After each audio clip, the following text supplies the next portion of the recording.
If I believe that Jesus is who he says he is, then how does my life look different as a disciple of Christ? That's the crux of what we're talking about this week in our church-wide study of the story of Jesus. We're in chapter 4 this week. It's not too late to join in. You can grab a book at the church. You can also join a group, and we'd love to study this book along with you. We're in chapter 4, the chapter about the Son of God. And our pastors talked this past Sunday about how this is the point in Jesus' ministry when he is really trying to help the people understand who Jesus is. And the pastors talked about how the people struggled to understand whether Jesus was just a good guy, a good teacher, or was he someone who was trying to trick people and pull the wool over their eyes? Or was he a person who was just crazy? Or was he who he said he was? Was he the Son of God? And then if we believe that he is the Son of God, he calls us to follow him.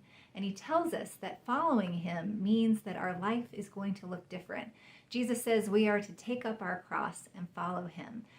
And so we want to follow Jesus, and we want our lives to look different. We don't want to be like Peter was when he tried to talk Jesus out of doing the will of God, and Jesus has to rebuke him. We don't want to be like the rich young ruler who says he wants to follow Jesus, but when it comes right down to it, he doesn't want to give up his life of luxury.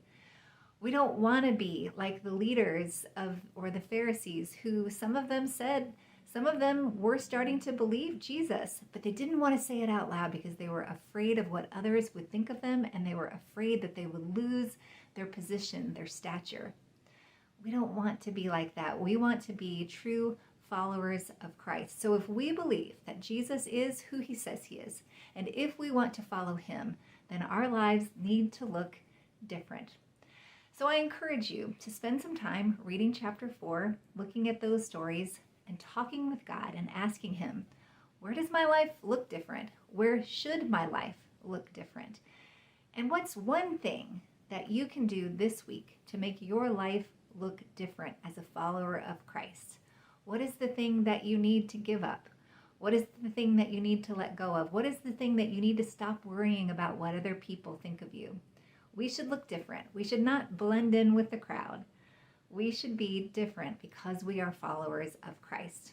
So I pray that you'll spend some time with Jesus about that this week. I pray that as you do that, you will be surprised by God's kindness. I pray that he would overwhelm you with his goodness as you grow in your knowledge and relationship with him.